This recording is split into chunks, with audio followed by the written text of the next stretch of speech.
Hey guys, so today I'm going to talk about the causes of wrongful convictions. But first, I have to introduce you to AIDWYC, Association in Defense of the Wrongly Convicted. It's a Canadian non-profit organization that helped 18 Canadians so far since 1993. But why do innocent people get put into jail in the first place? Well, there are 7 main reasons, which most of the information is from the organization website and not of my own creation. Along with those reasons, I will use Canadian cases of wrongly convicted that are caused by said reasons, some of them which had AIDWYC involved. The first one is eyewitness identification error. Now, human beings have eyes that are used to see the world around us, but eyewitnesses can be unreliable sometimes. In fact, 75% of the cases with people proven guilty by DNA testing have eyewitness identification as the main cause.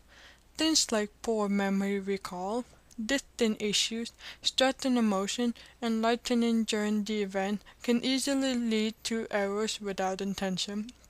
In court, it's treated as a key evidence, but sometimes it doesn't lead to justice. Stephen Truscott was 14 years old in 1959 when he was accused of murdering his female classmate. An eyewitness who was on the shore of a river reported that he saw Stephen and the girl walking one way on the bridge. Then he claimed that later in the evening he saw Stephen walking the other way home alone and without the girl. This evidence was the major factor in declaring him guilty, but luckily he was proven innocent years later. When investigators went to the bridge and stood on the location the witness claimed he was at the time, they quickly figured out that the distance was too great and that it was very hard to see who was on the bridge. In other words, that evidence was unreliable, but unfortunately it was not known at the time. Next, we have jailhouse informant testimony. Basically, someone who is in prison at the wrongly convicted can give testimony and claim what he or she saw and heard. In fact, 15% of the cases with people proven innocent in the end had this form of testimony as a main cause. Prisoners have a tendency to lie, however, because most of the time a deal is made so that the prisoner can receive money, withdrawal of criminal charges, or a shorter sentence, but this deal is kept a secret. In the case of Guy Paul Maureen in 1984, 2 prisoners testified against him, claiming that Maureen personally confessed to murdering his 9-year-old next-door neighbor in his prison cell. However, Mr. X has a personality disorder and was known to lie often. Mr. May was the pathological liar, which, like Mr. X, lies a lot.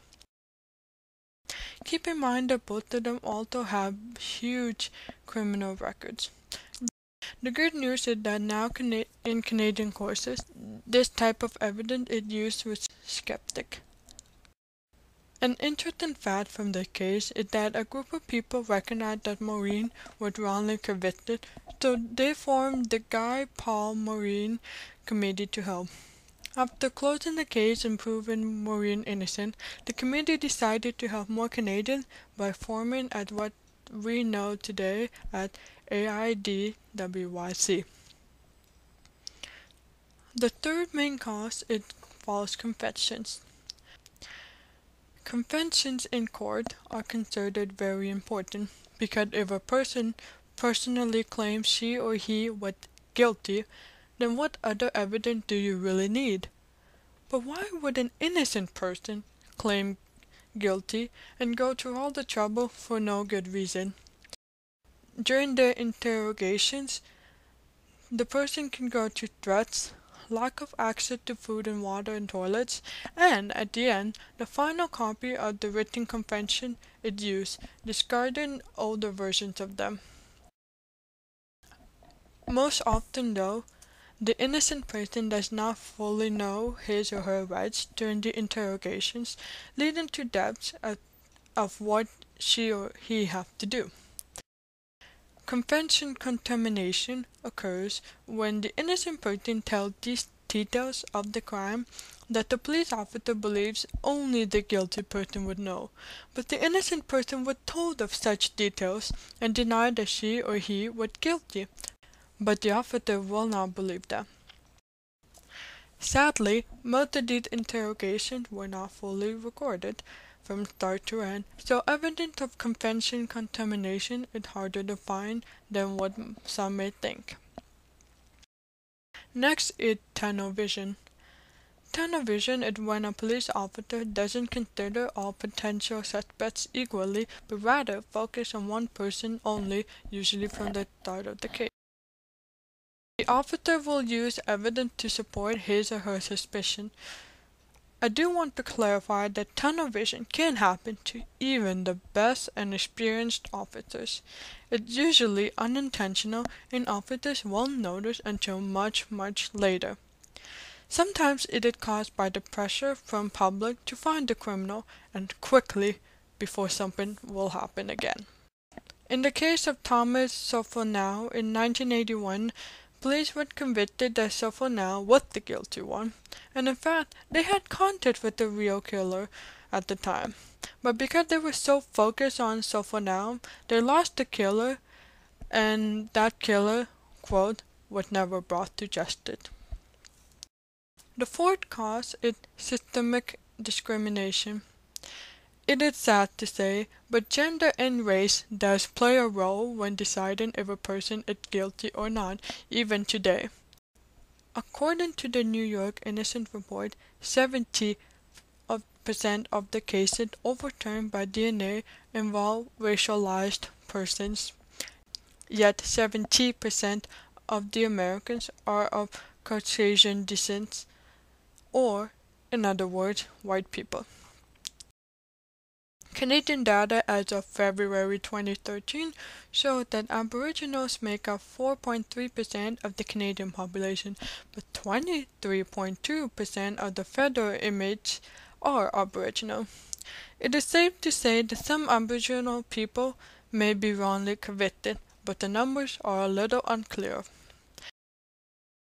Speaking of Aboriginals, in the case of Donald Marshall Jr., a Mi'kmaq man from Nova Scotia, was accused of murdering his friend.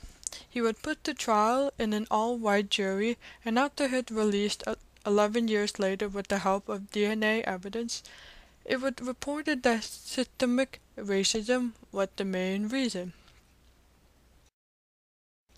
The second last main cause of wrongful conviction is evolution of and errors in forensic science.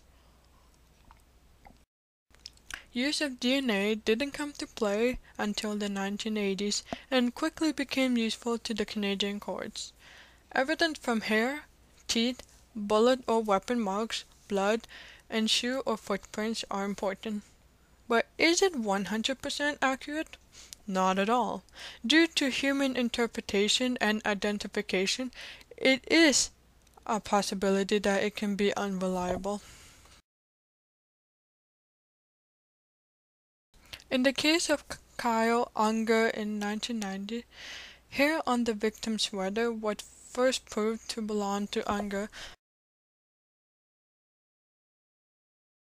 but a second DNA testing later proved that it was not his hair on the sweater. And finally, professional misconduct, which I believe is the serious cause all of us should be aware of. Professional misconduct is when the police and prosecution doesn't go through the case and the ways of the process properly. If evidence is withheld, that is a grave example and unfortunately has happened in previous cases. Sometimes tunnel vision, as discussed earlier, influenced the choice of withholding important evidence. It is decided in 1991 in the Supreme Court of Canada. The Crown has a legal duty to disclose all relevant information to the defense, the fruits of the investigation, which are in its possession, are not the property of the Crown for use in securing a conviction, but the property of the public to be used to ensure that justice is done. We have discussed the cases of Guy Paul Maureen and Stephen Truscott earlier. In Maureen's case, he was not told by the Crown that there were other suspects involved. And in Truscott's case, the Crown did not tell him that a person similar to his age and in his area was charged for sexually harassing young girls. So all of the 7 main causes, eyewitness identification error, jailhouse informant testimony, false confessions, tunnel vision, systemic discrimination, evolution of and errors in forensic science, and professional misconduct, contribute to wrongful conviction. Note that most cases have more than one of these causes, and it's common to see many of them in play. In Maureen's case, 4 causes influenced the court decision to declare the innocent man as guilty. For more information about the causes, the cases, or the organization itself, go to aidwyc.org or follow them on Facebook and Twitter. Thanks for watching.